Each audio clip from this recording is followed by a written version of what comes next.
Үйde тұрыңыздар. Bilmeyim kança bir hazır biraz oturmuşsun ben özüm ayıram. Yok var da sizin telefonu var. Açık atla da var. Eski ayırsam az alacaktan gel geçeyim ben bilmeyim. Müjdesine mi?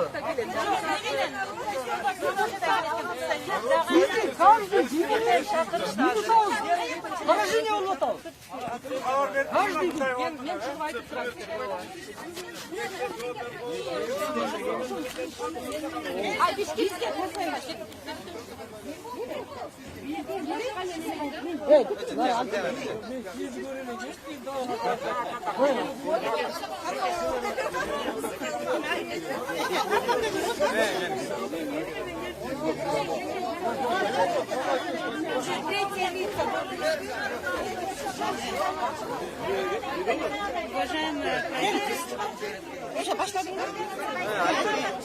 Уважаемое правительство, уважаемые вышестоящие органы, сегодня мы здесь собрались, представители Дурдоя. У нас, послушайте нас, выслушайте нас, крик души представителей Дурдоя. У нас беда. Беда в каком плане? 2-3 месяца не можем получить свой хлеб, то есть свой товар. Наш товар стоит на нейтральной зоне, то есть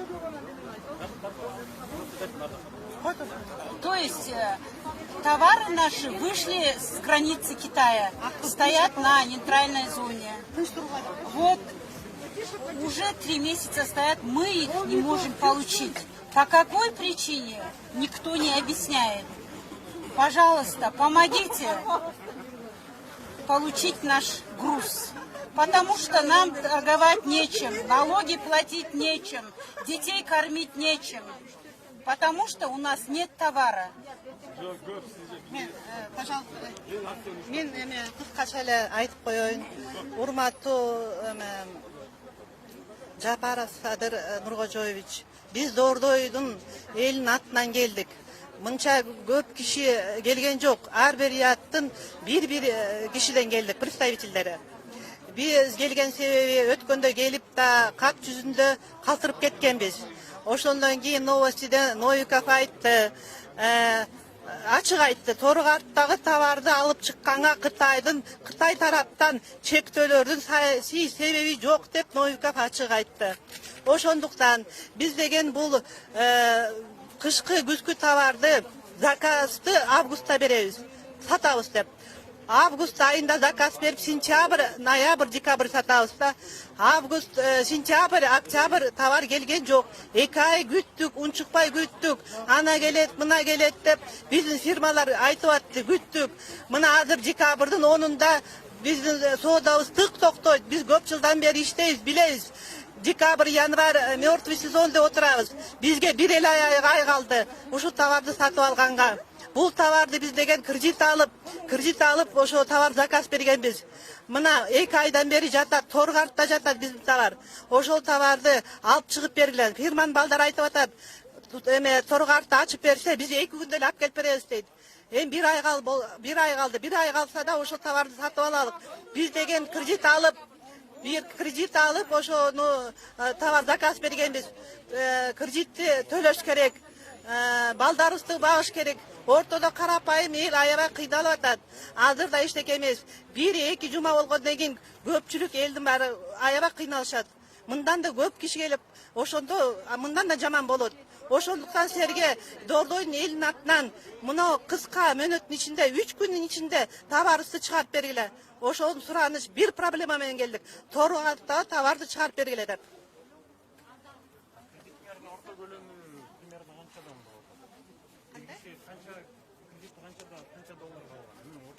Ой, $10 $30, $40, $50 ар кандай. Бул деген баш кийимден бут кийимге чейин турдуу товарларда.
Fotoğraf plakatlar.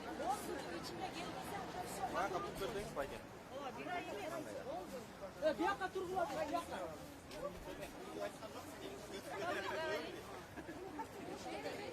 Kurmalar, hizmet çıkarıklar biz ne desek oşonu.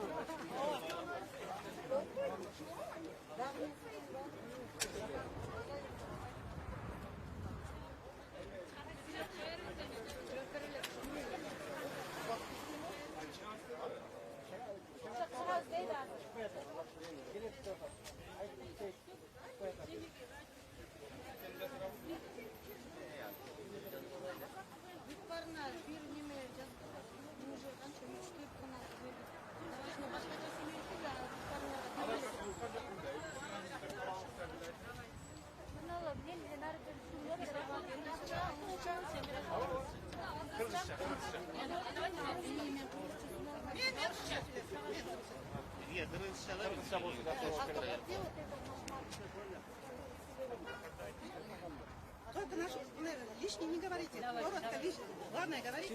Да, место.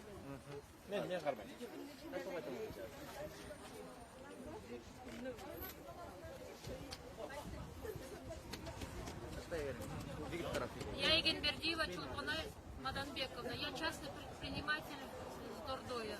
У нас вынужденная мера. Мы сюда пришли, чтобы нам помогли, потому что у нас нету товара. У нас сезон уже пропадает. У нас сезон до 10 декабря. Больше уже нет. У нас за 3 дня надо решить нашу проблему. Мы у вас ничего не просим. Вы нам только помогите с товаром, самое главное. Потому что от нашей торговли зависит все. Можно сказать, 60% Кыргызстана зависит от нашей экономики. Мы хотим, чтобы товар быстрее пришел, чтобы мы продали, чтобы мы заплатили все патенты, налоги. Потому что от наших налогов зависит зарплата бюджетников, наших врачей, милиционеров. Самое главное вот это.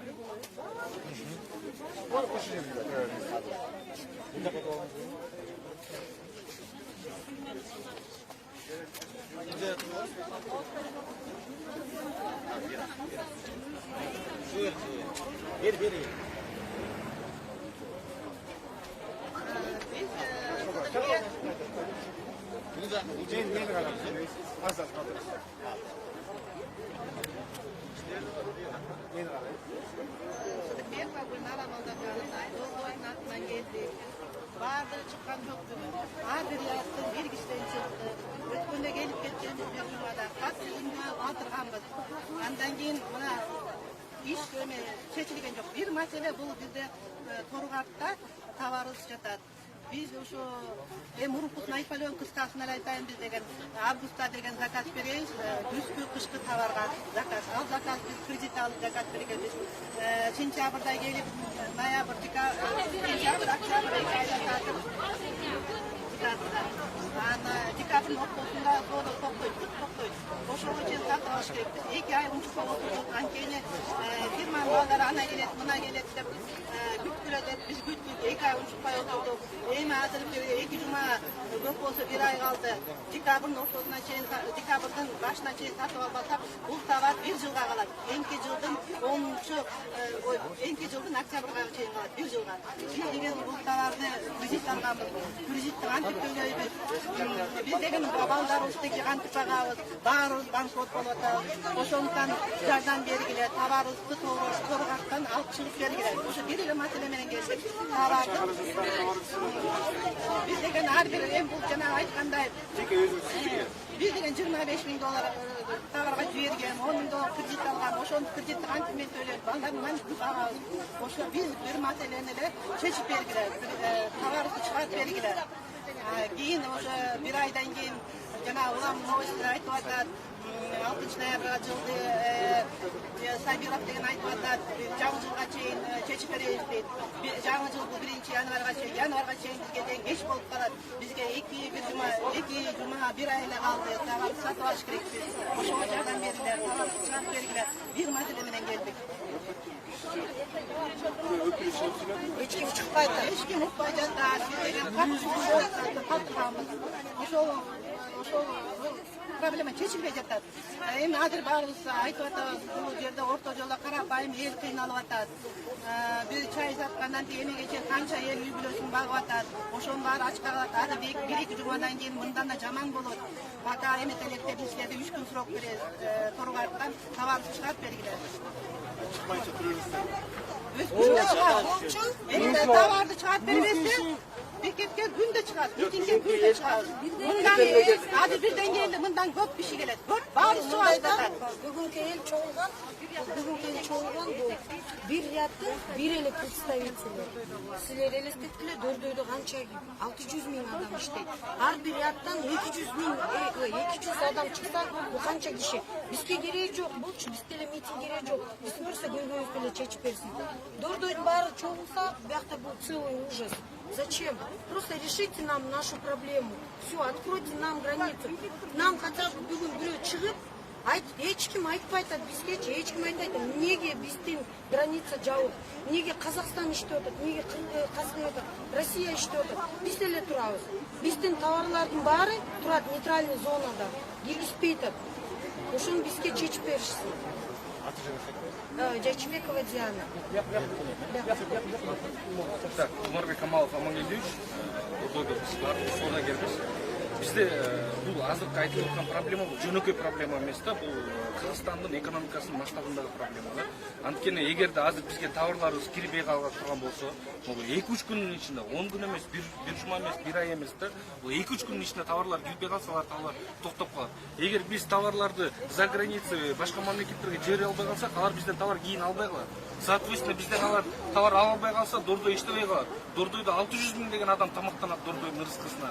Бул тачкистер, чай саткандар, коробка, пакет чогулткандар, соодагерлер, ошол жерде иштеген канча деген банктар бар. Дордойдон аябай чоң бюджетке налогдор түшөт.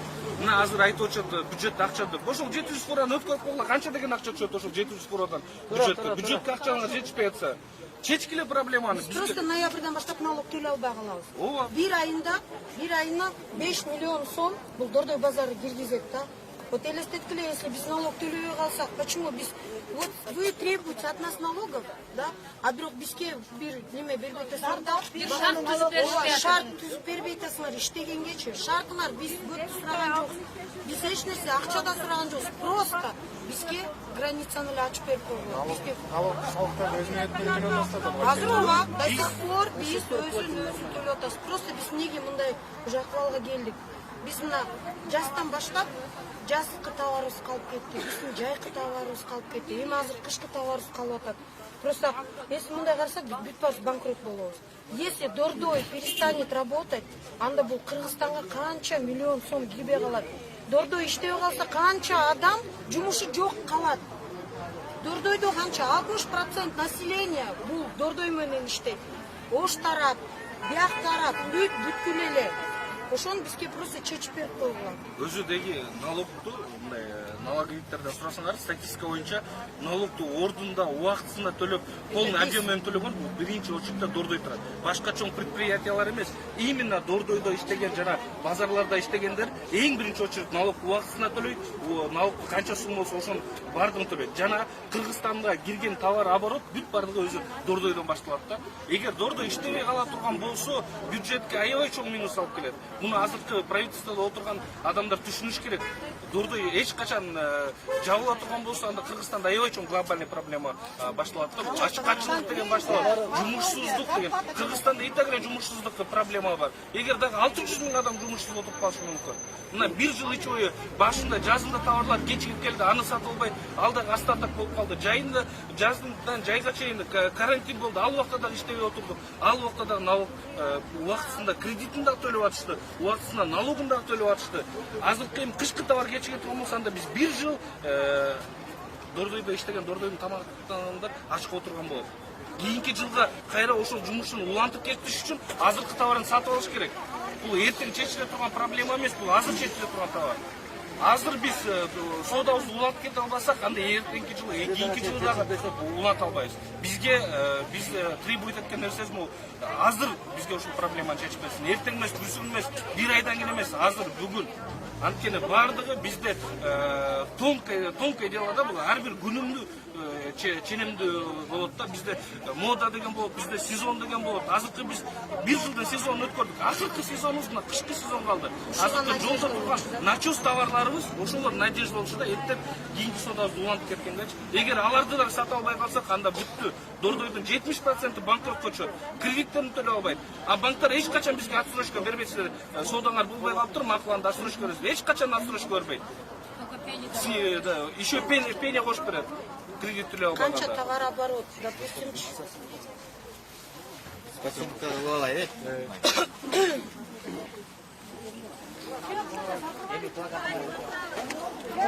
Келе, могу жакка плакат коюңуздар, бир пациентка болайын.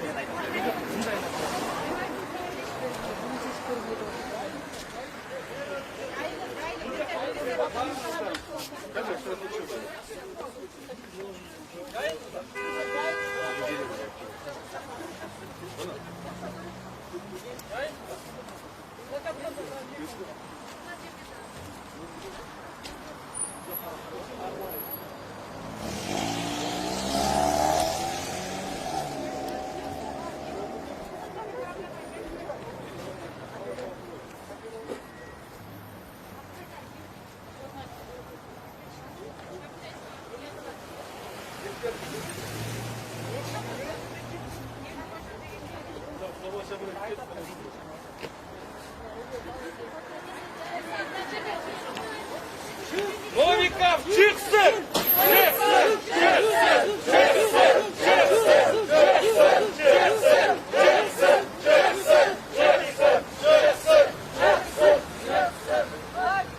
Geçsinler ulan bir hareket, geçsinler öyle mi? O Cengiz'e gel. Cengiz'e başka bir geç gerekti. Çıksın da 15 bin geçsin daha. Ya o şey udamlıyken geçsin de geçsin. Tavarınızı çıkarıp vergiler, yerden vergiler yapmayacaklar. Adaydı ben şu tavardı. Tavardı yerden vergiler. O geçsin de seni sırtı. Bırak şunu.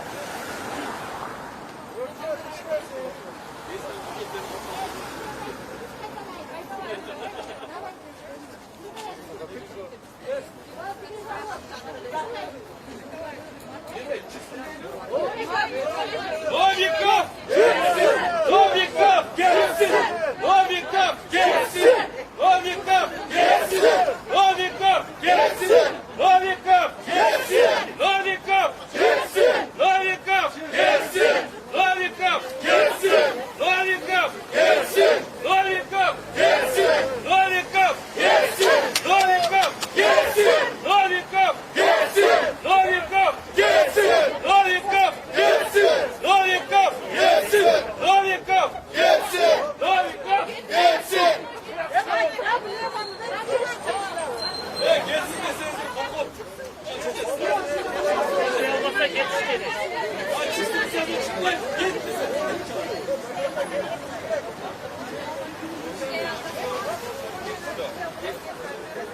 Geçsin. Nasıl cevap? Ertegen açıyor.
Aynı tamam, bir 30 bıçakla ilaçlanamaz.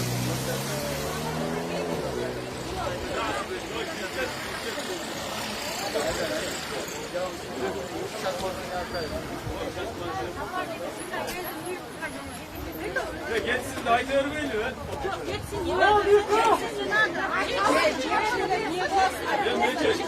Siyah çıkma olsa geçsin de.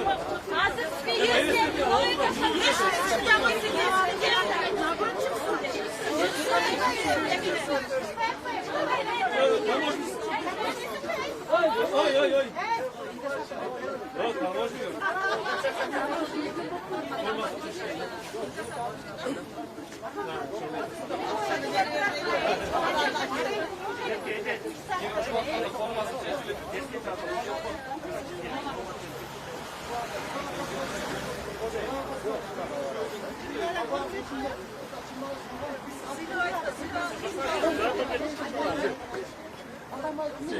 İşte olsa geçsin de açın. Buna. Malzemeyi siz almışsınız. Niye oturasın?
Брат, я тебе честно говорю, твои люди, они тебе не помогут. Я тебе сейчас ходил здесь при твоих, не допускаешь,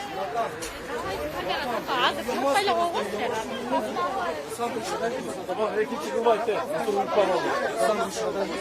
Bol unutmayın, bol geçip bak.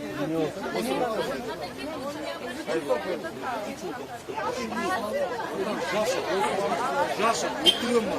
Братан, ты не поможешь. Жаш. Уже мало. Мы сейчас тебе будем.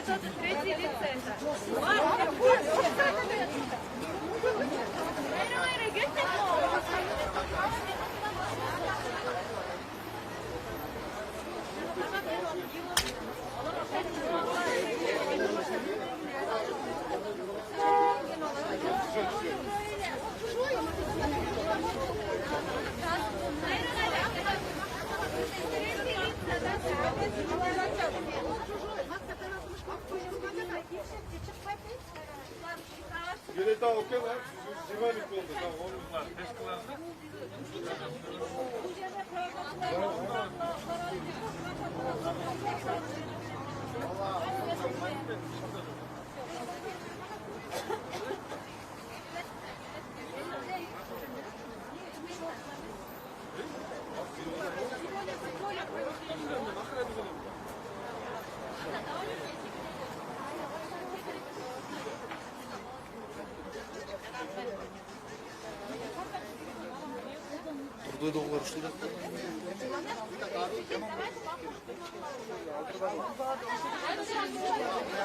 Geçsin deyiversene. Çıkart da şunu.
Biz de Ağustos'ta zakat vergendik. 100 gün kışkı havaga. Zakat verip Kıtay'a akça sağlıp, sentyabr alınıp, sentyabr, akçabr, ayağa basarmak olur. İlk aydan beri sağlarım, götürüyorlar. İlk aydan beri Bilman balları toplumuna girip,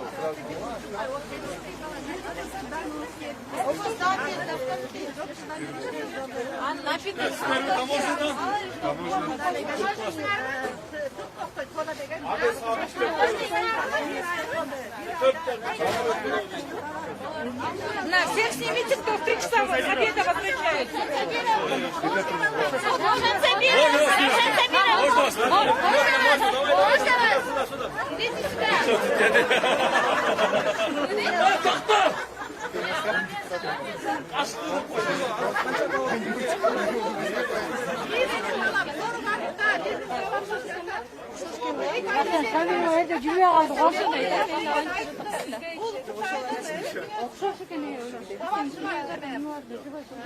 Savaşçılarına bolos hepsi, oyunca özü aytты. Табиғат болса, новостинен айтты. Бұл проблеманы яндарга чейин чечиш керек деп. Не үчүн биз яндарга чейин жазбайбыз? Жаңы жылга чейин чечип беребиз деп айтты. Биз жаңы жылга чейин болбойт. Бул талабын Бүгін ертең чечіп талабы биз кредит алып, ошо закат берген. Кредит төлөш керек. Биз үй бүлөш багыш керек. Орто жолдо карапайым эл кыйналып атат. Ошону жардам берип бир машина беребиз. Башка эчтеке жок. Раисаны açsın и все. Үч күндүн ичинде чыгап бериңер. 2 жума кечиксе калат алда. Ошондо товарыңарды силер качан заказ бердиңер эле? Товарды деген октябрь, октябрь, ноябрь, 3 айда сатып декабрда сода токтош. Ошондо 2 ай бүттүк, эми 1 ай калды. Азыркы 3 күн бир жума ичинде чечип берсе болмак. Не деген?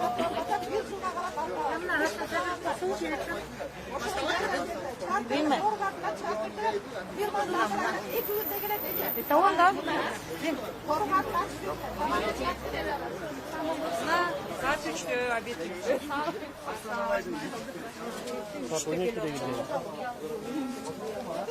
Tamoyzni emessinglar be, jigit. Ay, jigit, tamoyznisiz bu. Ya ne oldu çocuklar ya? Biz Altta tekrar alsak sohbet ediyoruz. Жанагы чакырбайсызбы? Я досум, чакырчы. Чыгып койсоңчу бизге. Чыксын. Кетсин. Чыксын деп. Чоң кыз айтып койбойбу да, эмне болду? Келе табы кайра келип калып кетти. Чоң кыз айтып койсун.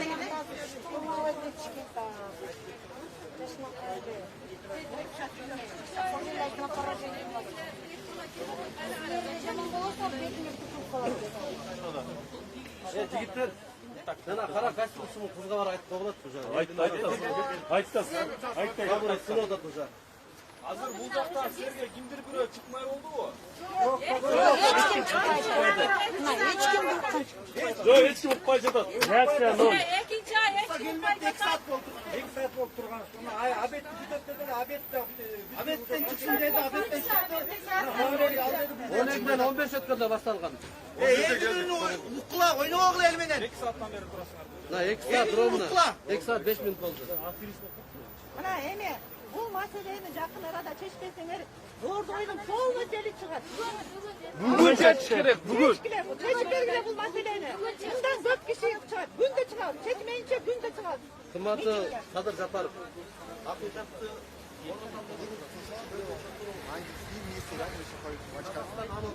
Қазақстандан Өзбекстанға кирип атат, Тажикстанға кирип атат. Алар Евро эмесинде жок. Планында. Биз Казакстан менен Кыргызстан, Россия үчөөбүз. Эмне үчүн аларга кирет дагы биздин товарларыбыз, биздин товарларыбызды биз өзүбүз ала албайбыз. Бул жерде дагы баягы эле коррупциондук махинация болуп ойнолуп атат. Бар жок алуучу товарларды. Тажикстан, Өзбекстан. Эмне үчүн алат, биз болсо биз ала албайбыз. Ошо акыйкатты жеткизейин деп келдик. Бул жакта болгондордун айтымында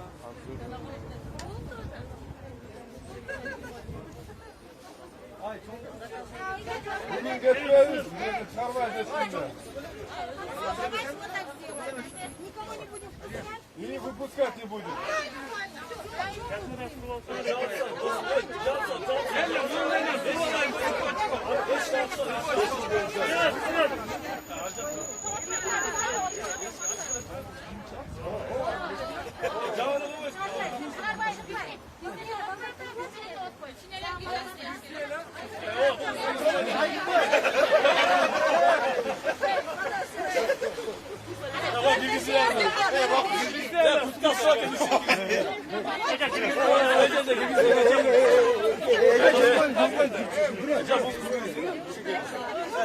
Al bize niye kesmedi?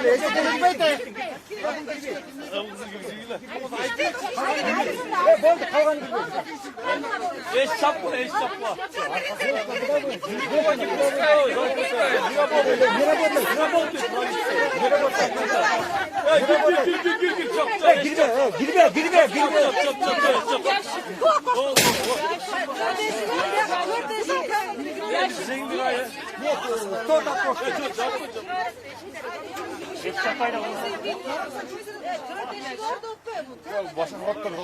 Çıksın.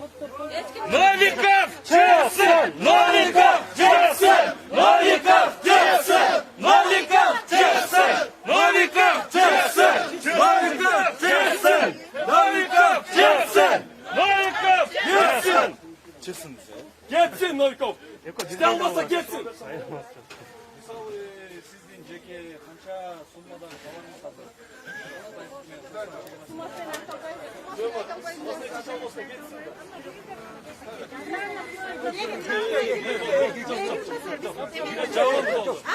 Evet.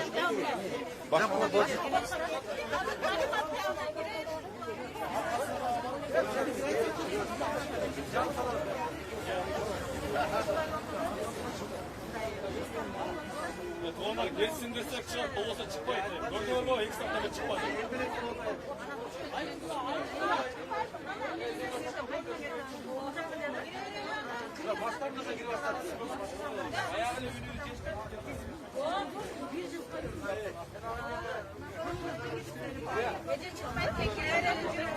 Yok, çıksın zaten.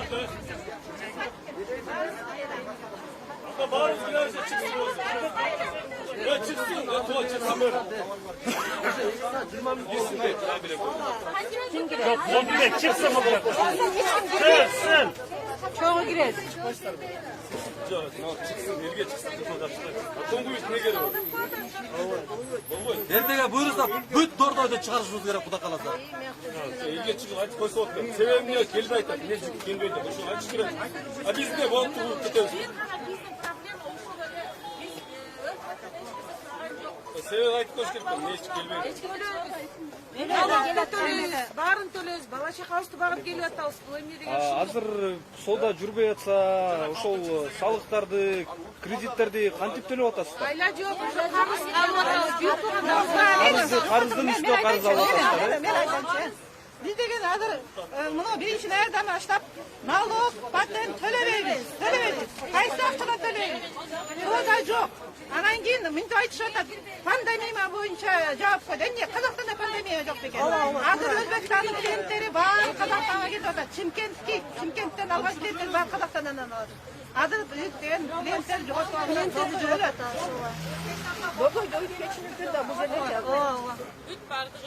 Негизи Кыргызстанда 60% базар менен эме жашайбыз, чынбы? Кыргыз эличи. Дордойдо 600 миң адам дордой менен тамактанат. Поддержка кылыш керек. 600 миң адамдан налог түшүп турат. Эгер азыр дордой иштебей калса, анда 600 миң акча мондай Налогтон качкан жок. Налог төлөйбүз, патент төлөйбүз. Бул ушул налоглар менен эл деген пенсия алып атат, зарплата алып атат, пособие алып атат. Biz kança biz söyleyip tutar. Bizim только bir problema tavardı tolgattan çıkarıp verirler. Başka problema yok. Karantin mezgilinde. Eğer de siz çıkarıp vermeyseniz jakınlara biz nalog eşlik söylüyoruz. Азыр мен бул жерден араңардан сөздөрдү да уктум, бажы өкүлдөрү да келет.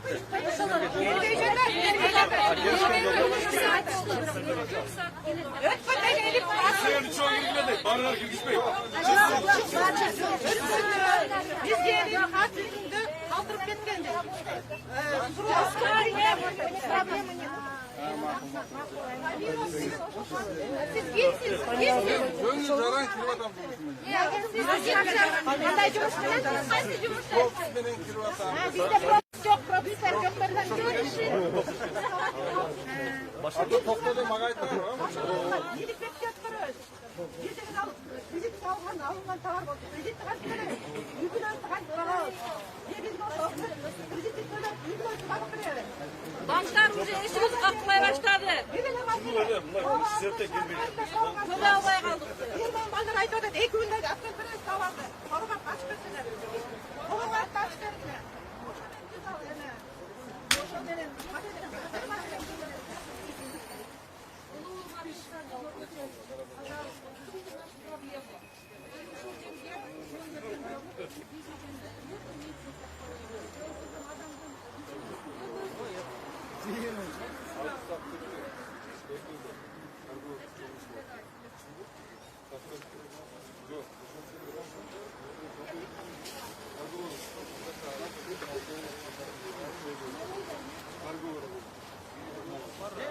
Нет.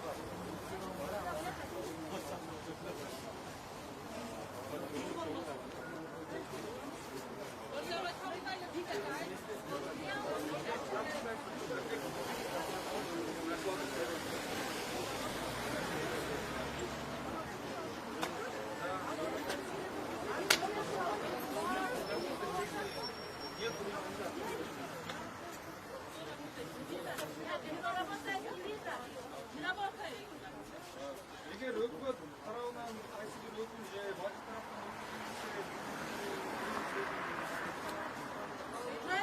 азыр мындай да бул жерде Дордойдун ар бир проходун бир представитель турат. Мындай аз деп ойлоого болот.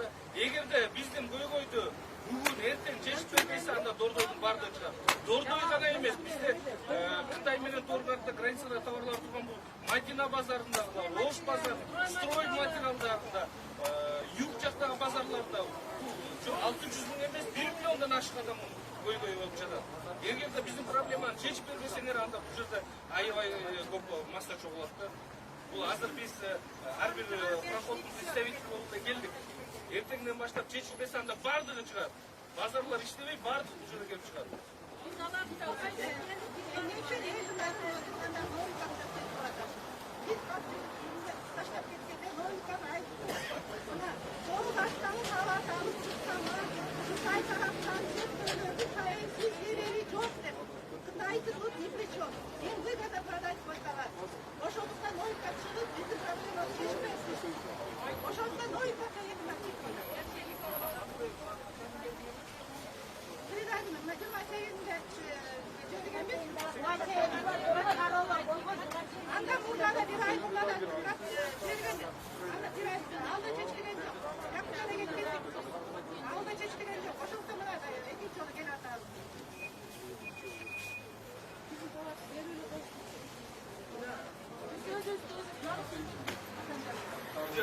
Çok problema turaptı.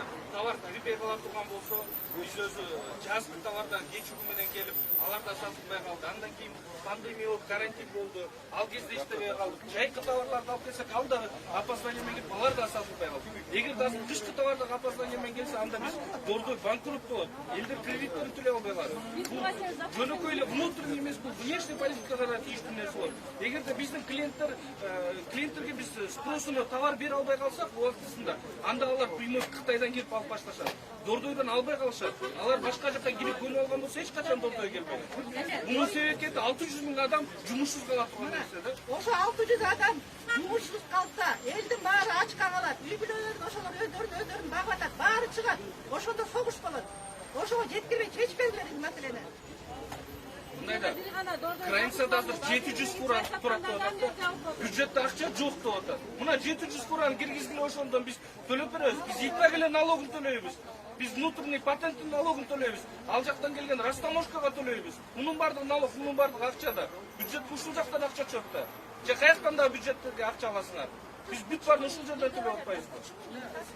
Эгерде силер ушул проблеманы чече албасаңар, анда билбейм, эмнеге отурасыңар? Кечөөнү кыйкырып бардыңар, должность талашып отурдуңар. Мына убакыт келди чечкенге, чечпейсиңерби? Көрсөткүлө өзүңөрдү. Çıksın büro, çıksın. Почему? Peki yarım saat boldu уже. Hiç kim даже çıkıp bilmesen hepsine eket koyun yok. Eyle ayada razılar edip böyle girelim.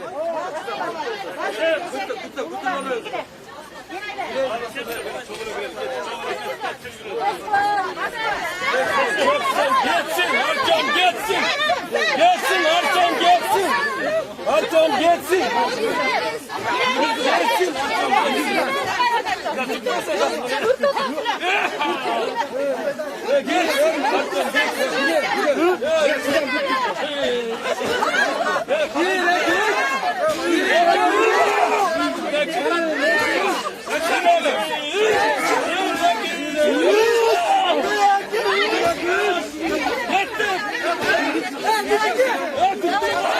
Kaçın.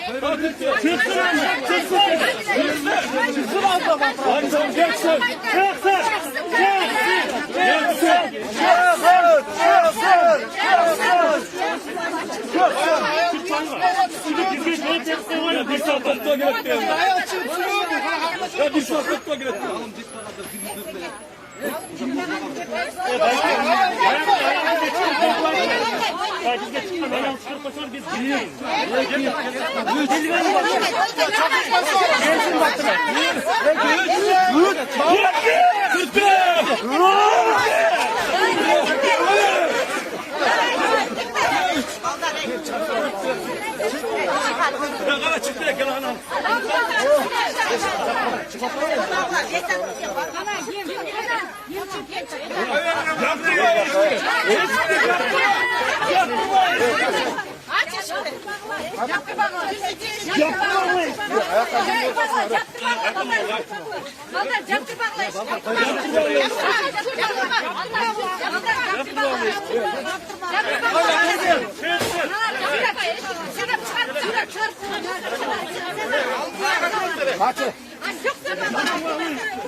Basma, giyin kafasına göz.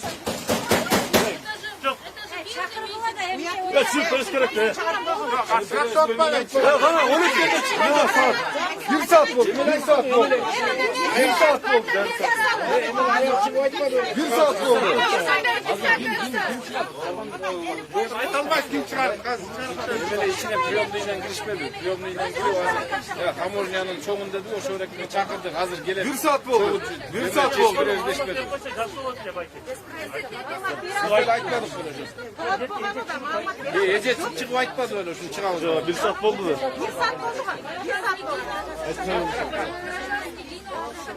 Oy, başka torun gel senin aytmasın bu. Sıra gel sen.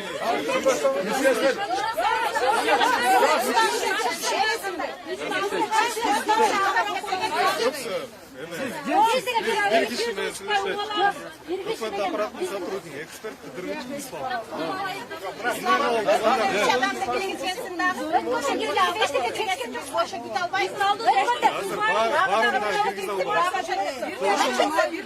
Çıksın buradan. Aytam geçsin. Geçsin. Buradayız, biz geçiyoruz. Ya Aytam çıksın özü. Kaçan çıkar? Ya ne korkmadın ben? Bilmeyiz. Biz yapatırsın bugün. Ya Aytam çıksın diye gözden. Kaçan çıkar?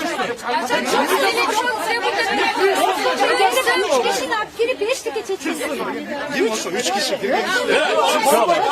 Ya Aytam çıksın bu Kaçan sefer. çıkartın. Aytam çıksın. Bugün çıkan çıkar. Ya işte Allah istesin. Olsa geçsin Aytam. Anda Premier Lig'e çok bizde. Bardak, house, bahçede bardak. Girmeyi de çıkın. Ya çıksın Aytam öyle çıksın. Bizse Premier Lig çıksın. Kaçan çıkarsa sonra aytar biz. Tutmayız.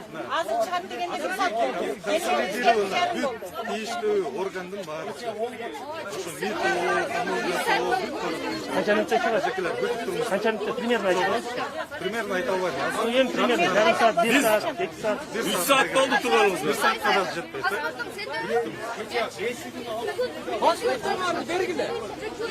Ne varsa. Джо. Ece. Al çıksın de girmez yani. İsmi girmez çıksın bu ceka. Ya girmez gel çıksın bu ceka. Ya. Öpme. Eldik mi? Elin hasta çık çoğuversin. Ne için lan bardak? Eline suçmuş çalışıyor. Pazar şey olmayı. Boşalım. Arkadan günahını. Ya üçümüze girmez de çıksın arkadan bu ceka. Ya Allah baba. Elin hasta çıksın. Anne baba. Çıksın bu şuna. Olmazsa sizden şimdi sürülepesin bu var mı? Hızlı hızlı. Buzuk telefon bize göre çok. Хорошо, жоқ, тынчыраак туруп туруңуздар десе болбой атпайсыңарбы? 2 saat oldu. Так, товарищи, слушаем. Акырбагыла, кыйкырбагыла. 3 адам деп атат. Давайте үчөөбүз кирели. Ya bolboy, tece bolboy. Buzuk telefon ne var? Çıksın o bize. Мындайда бири-бириңерди угсаңар, сагыныч. Азыр монда ызы чыгылып атканыңардан 3-4 киши азыр чыкканда угушпай деп атат. Ошон үчүн бир 3-4 представитель белгилесиңер, эшин артынан. Ошо жерде келди 4 киши. Артем çıksın, söyleme. Вот, Паспорт дайшы.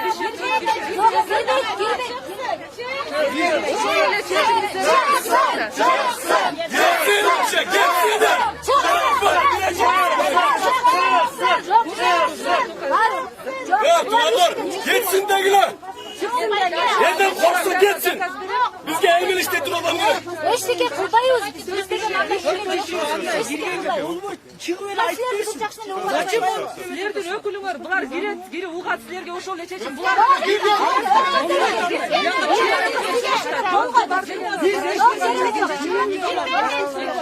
Çıkıp dur aytpesин. Emin olsa çıkıp versin. Ne korkun dedi. Gene korkun de.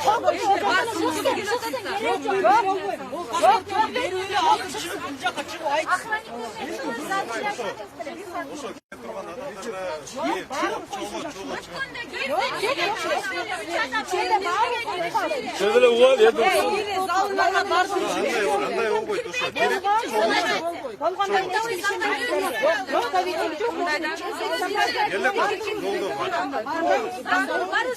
Элдер мына силердин ичиңерден алып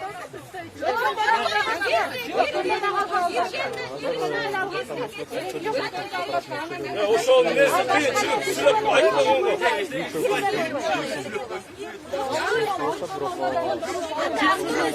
Ya al o neyse çıkıp duran elder. Uşunday söyledi tavarlar gelmeyip de ayıp koştu. Nesi kıyın şu an sen? Hop o neyse.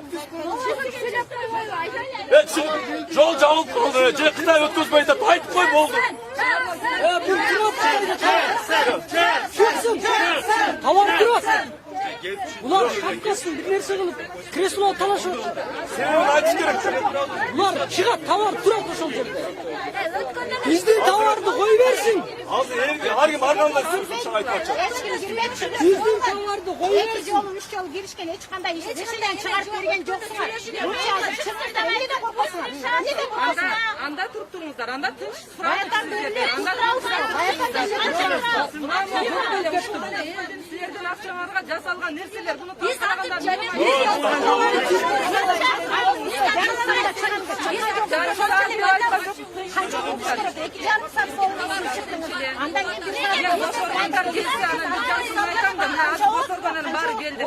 Эми таможня келелек азыр, таможня жолго келип калды. Пусть скажут, у нас машины сами их привезем, надо будет. Надо бы сами короварга барып туруп алып И келет. они по обеду сидят. Эми азыр тынчтанып тургула, мен чыгам азыр. Таможня келсе азыр айтам. Мен азыр айтып атам.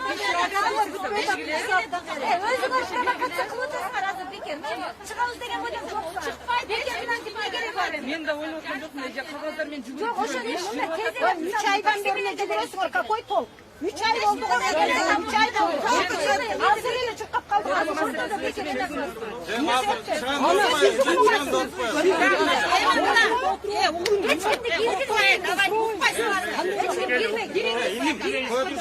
Ben hazır girip o şarkı olup gelip ayıp veren dokmayım.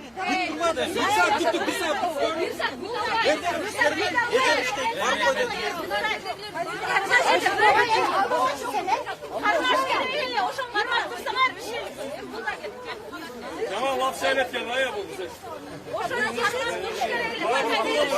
Bir yarım saatte gerek de geldi. Bir saat.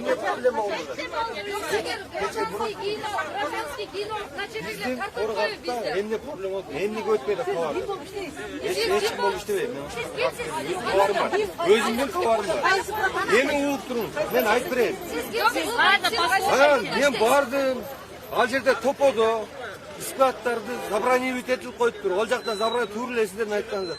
Ошол вопростар бүгін ертең шешіледі. Бүгін ертең шешіледі еже. Шынаны айтайын. Өзіңіз кетесіз ба? Қой тұрыңыздар. Атым Еркан. Фамилиям Тагаев. Қорғақтағы проблема. Мен еш личный.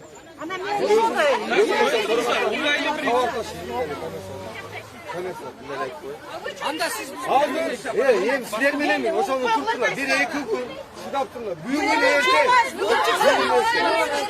Аяқта біздің экстра бассейннен өткөрүү процесстери аябай узак болуп атыптыр. Қазақстандыкы чыгууга туура. Кечээ бизде 5-6 күнүнө 35 машинадан чыгып жүргөн экен. Азыр күнүнө 3 машина чыгып аткан экен, 10 чыкты. Эмне Казакстандар башкача дезинфекция кылышабы?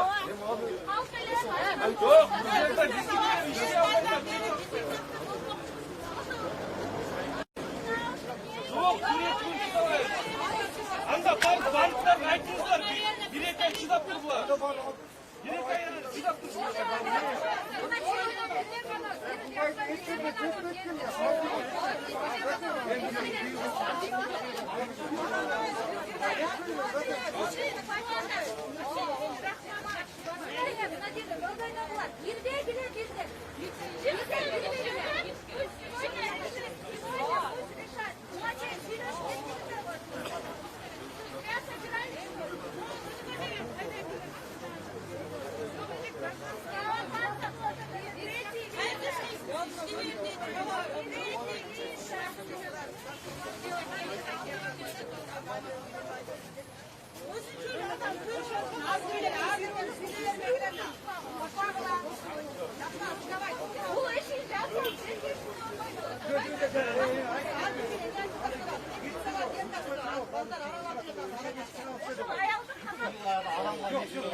Jurnalistler boğaz kapışan tartışlar. Arkadaşlar tartışlar mı?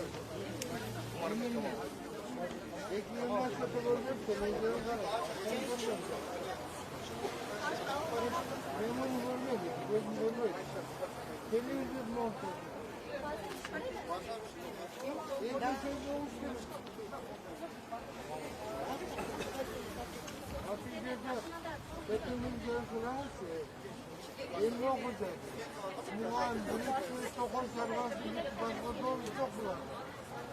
Daha işim durdu abi. Muhat böyle misafir bu.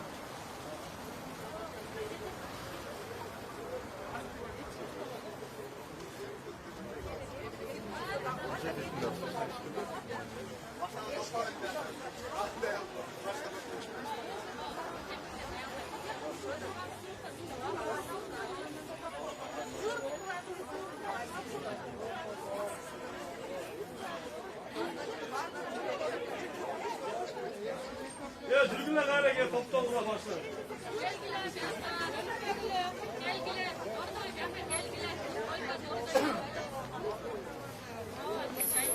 А вы не рынок дурдой? Jurnalist. Журналист или вы органы? Har bir özde ceza uçaktan mı tek çıktı? Ahliyetin varmış gerek mi? Hanımın vurulkan. Конечно, vurulsun. Жоқ, вырубились.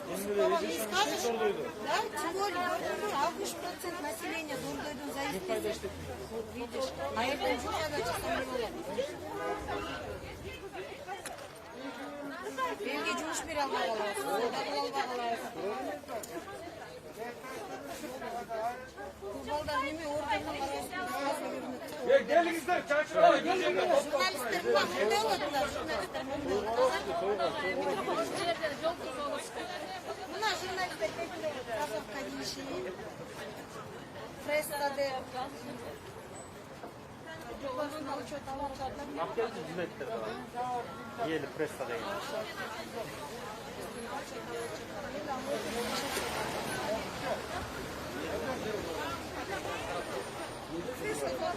Что беспокоиться?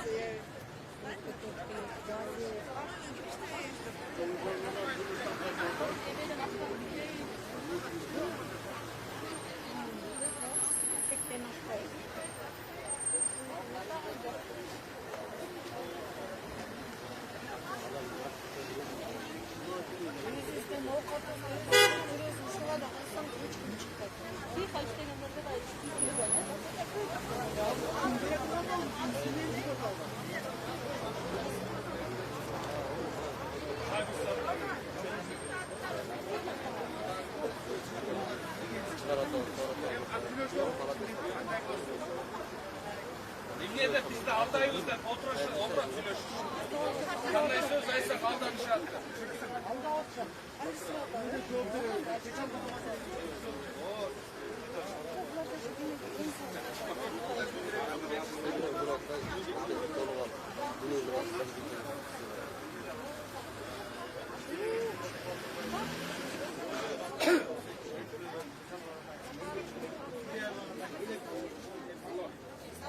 Biz Kazakistan'da değiştik.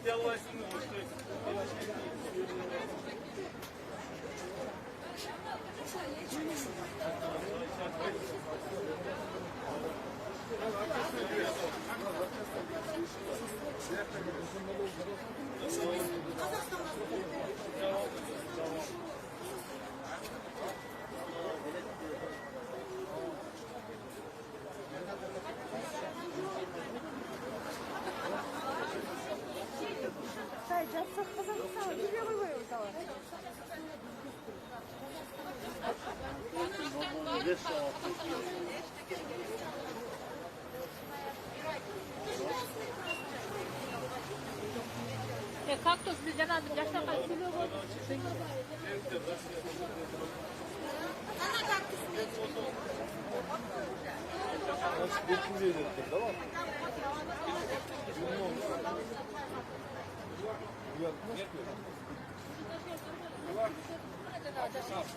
Geç kalsalar onu bayağı.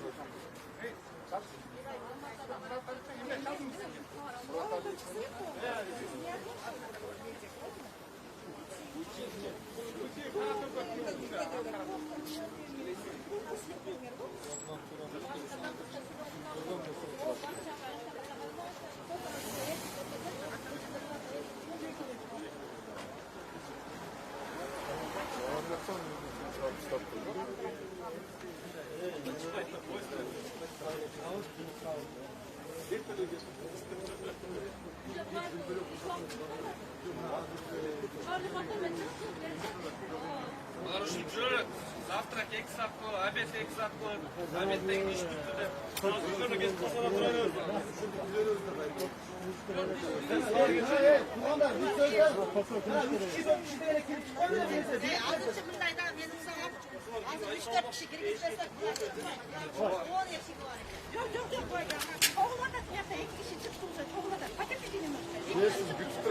Kim çoğuladı? Kan çoğuladı. Allah bizde aldavatar. Şuna lastırmadı çıktı elde. Oğlum balдар jiberdi bunlar. Жүрбөй балдардан. Siz bilmeseydik жүрбөй балдар. Акырын тымылын.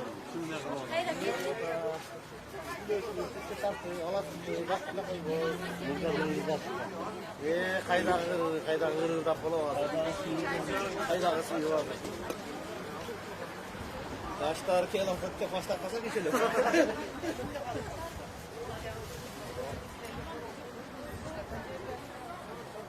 Çarşaf güzel. Maskаны көрсөтүш керек. О, кирип туруп ичине кирип сүйлөшүп чыгайлы, эмне болуп атат? Ошо дегенде чыгыңыздар, чыгыңыздар. Жана эмне киргизбей койдуңар 4 киши. Ошону айтам. Кирип чыгыш керек. Билеби да, билеби аласыз. Оюн. Чекпай. Баягындай разговор болуп. Ел лагайт деп атат. Кандай кандай?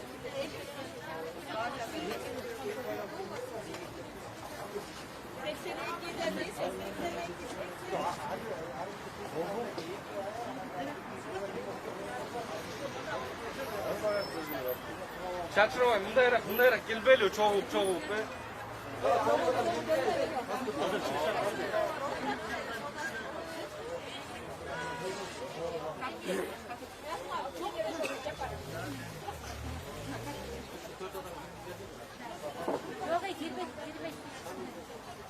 Dört adam girgizeli ya. Altta bunlar bizden korkma bize.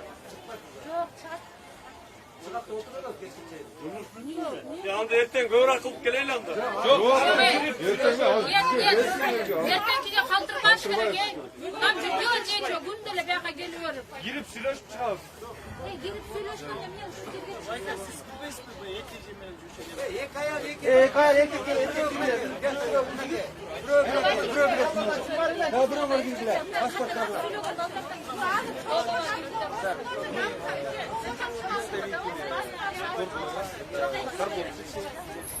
С каждого прохода по одному человеку пока пришло, чтобы массу аж не устраивать. У нас требования. Сейчас на границе наши товары не выпускают. Они прошли, а вот внутрь Кыргызстана они нам говорят, что около 600 фур там стоят. Но наше правительство не может его пропустить по каким-то причинам. И это же вопрос мы задаем. Почему не выпускаете? Они на это не могут ответить. Мы сейчас потому что там стоят наши суммы товары. Мы целый год терпели. Весной было тоже опоздание товара, мы решили товар не тратить. Потом пандемия. И летом то же самое. Товары тоже лет не осталось. Сейчас, если зимние товары наши не пропустят, то они то есть целый год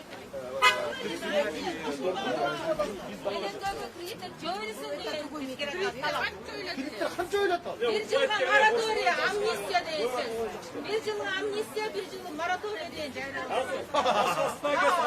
Endi çok mu? Sen jilg'avli to'lab o'tasizmi o'xshaydi, aqcham ko'p bo'lib. Hayatda jirg'asa o'sha yerga kelaverdi. Yo'q, anda turalida o'xshash kelibdilar. Bizdeki bunday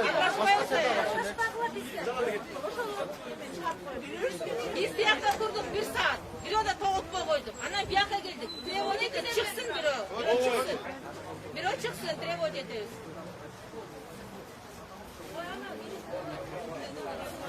Давайте. Hazır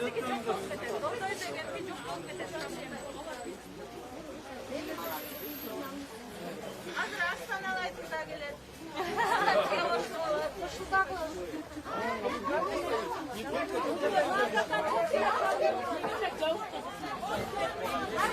Arkadaşına baksın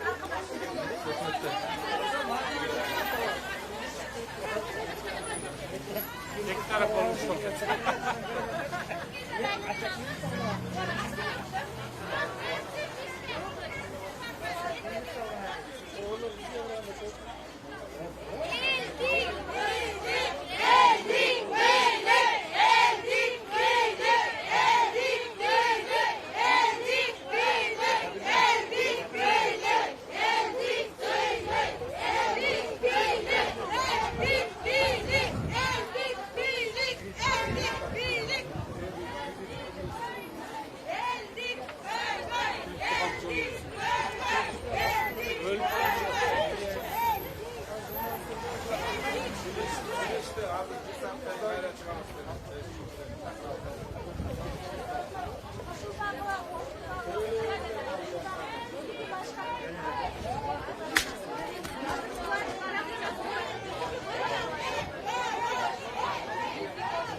Bizim problemi başka, sizden başka.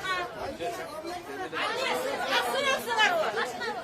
Ya aksıyorsunlar o. Hani böyle kısarı. Varız bir deneyizler. Problemler şey. Satıştırmak yok.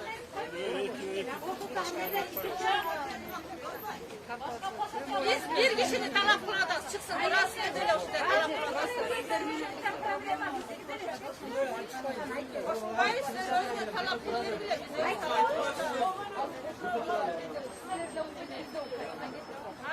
представители требуют это. Ушел гиристра, представители гиристра.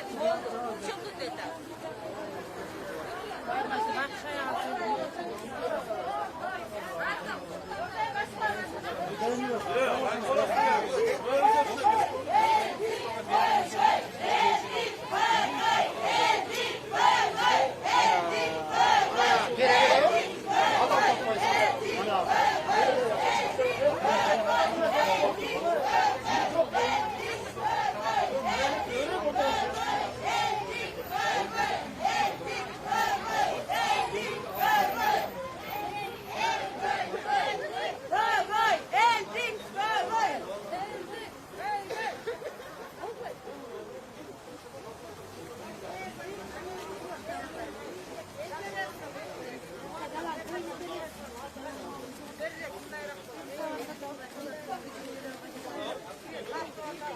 Aksakal, bir yana çıkıyor mu? Bir yol götürüyor olmayı. Başını ver öte.